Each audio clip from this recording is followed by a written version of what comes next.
فإن في هذا اليوم العظيم الأغر يوم الأضحى الذي نتذكر فيه قصة أبينا إبراهيم عليه الصلاة والسلام التي قصها الله علينا في كتابه الكريم، وجعل هذه الأضحية تخليدا لتلك الذكرى العظيمة.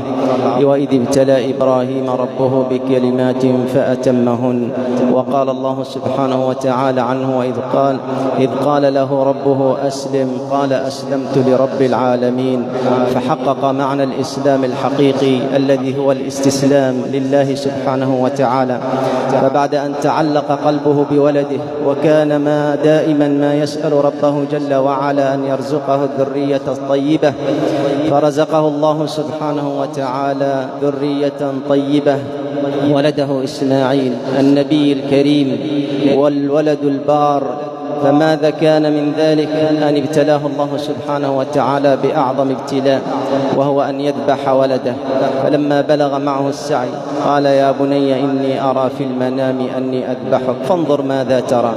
قال يا أبت افعل ما تؤمر ستجدني إن شاء الله من الصابرين، سأصبر على الذبح وعلى القتل من أجل الله ما دام أن الله هو الذي أمرك. وهذا هو الاستسلام الحقيقي، يوم أن تسلم لله سبحانه وتعالى وتستسلم لأمره ولا تريد بذلك إلا وجه الله. فماذا كان من الرب جل وعلا؟ قال فلما أسلما أي استسلما لأمر الله، فلما أسلما وتله للجبين وناديناه يا إبراهيم قد صدقت الرؤيا رؤيا حق من الأنبياء عليهم الصلاة والسلام. ابتلاه الله عز وجل فوفى بهذا الوعد العظيم. فهكذا نكون على الإسلام العظيم رجالا ونساء، لا نبتغي بغير الإسلام دينا.